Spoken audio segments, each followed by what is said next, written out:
بسم اللہ الرحمن الرحیم۔ محترم ناظرین، السلام علیکم۔ آج میں آپ کے سامنے حضور صلی اللہ علیہ وآلہ وسلم کے بیان کردہ سچے واقعات میں سے ایک واقعہ بیان کروں گی۔ اس کا ذکر بخاری شریف کی حدیث میں بھی ملتا ہے۔ حضور صلی اللہ علیہ وآلہ وسلم نے صحابہ کے سامنے بنی اسرائیل کے ایک شخص کے اس واقعے کو بڑے اہتمام سے بیان فرمایا ہے۔ واقعہ یہ ہے کہ بنی اسرائیل کا ایک شخص 1000 دینار کا ضرورت مند تھا۔ وہ سمندر پار کر کے دوسرے علاقے میں کسی صاحب حیثیت آدمی کے پاس پہنچا۔ اس سے جا کر 1000 دینار قرض مانگا۔ صاحب مال نے کہا کہ میں آپ کو پیسہ دے سکتا ہوں، لیکن گواہ کون ہے؟ آپ گواہ لائیے۔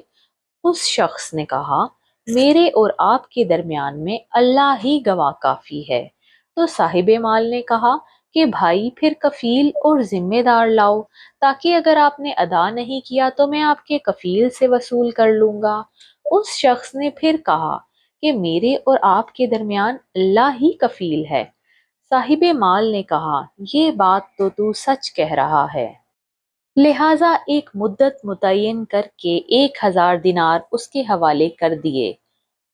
پھر یہ شخص 1000 دینار قرض لے کر سمندر پار کر کے اپنے گھر پہنچ گیا اور اس نے اپنی ضرورتیں پوری کیں۔ جب قرض کی مدت پوری ہو گئی تو وہ شخص قرض ادا کرنے کے لیے سمندر کے پاس پہنچ کر کشتیاں تلاش کرنے لگا، لیکن کوئی بھی کشتی نہیں ملی۔ اسے سخت خدشہ محسوس ہونے لگا کہ خدا نہ خواستہ قرض ادا کرنے سے پہلے مدت پوری نہ ہو جائے۔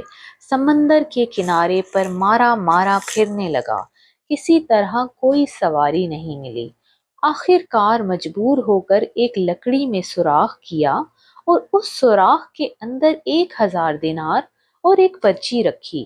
پرچی کے اندر اس نے لکھا، اے سمندر، میرا قرضہ ادا کرنے میں تو ہی حائل ہو رہا ہے، لہٰذا میں اپنا قرضہ تیرے حوالے کرتا ہوں، اب تو ہی ذمہ دار ہے۔ دوسری جانب وہ قرض خواہ بھی قرض دار کے پاس پہنچنے کے لیے سمندر کے کنارے پر پہنچا تو اسے بھی کوئی سواری نہیں ملی۔ اتفاق سے اس کے سامنے سمندر میں سے ایک لکڑی بہتی ہوئی آئی۔ جب وہ لکڑی سمندر کے کنارے پر آئی تو اس نے اس ارادے سے اٹھا لی کہ گھر میں عورتیں کھانا پکانے میں ایندھن کے کام لے لیں گی۔ گھر لے جا کر چیرا تو 1000 دینار اور وہ پرچی ملی۔ اس کے کچھ عرصے بعد قرض دار نے ایک مرتبہ پھر 1000 دینار کا انتظام کیا اور قرض خواہ کے پاس آ کر پیش ہوا کہ لو اپنا قرض۔ تو اس قرض خواہ نے کہا کہ آپ کا قرض مجھے وصول ہو چکا ہے اور آپ کی پرچی بھی مل گئی ہے۔ تو دونوں شخصوں کو اپنے طور پر ایمانی پختگی ہوئی۔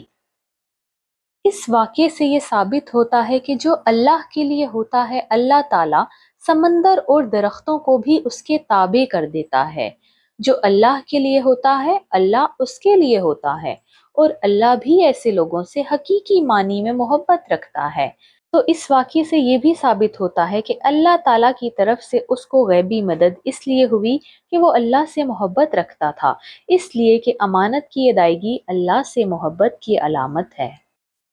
تو آج کے اس واقعے سے ہم نے یہ سبق سیکھا ہے کہ ہمیں بھی اللہ تعالیٰ سے محبت رکھنی چاہیے اور امانت کی ادائیگی کرنی چاہیے، کہ اگر ہم زندگی کے ہر معاملے میں اللہ تعالیٰ کو اپنا کفیل بنائیں گے تو اللہ تعالیٰ بھی ہماری غیبی مدد کریں گے، اور کسی کی بھی امانت کو ادا کرنے میں دیر نہیں لگانی چاہیے، اور جس مدت کا وعدہ کیا گیا ہے اس مدت میں امانت کو لوٹا دینا چاہیے۔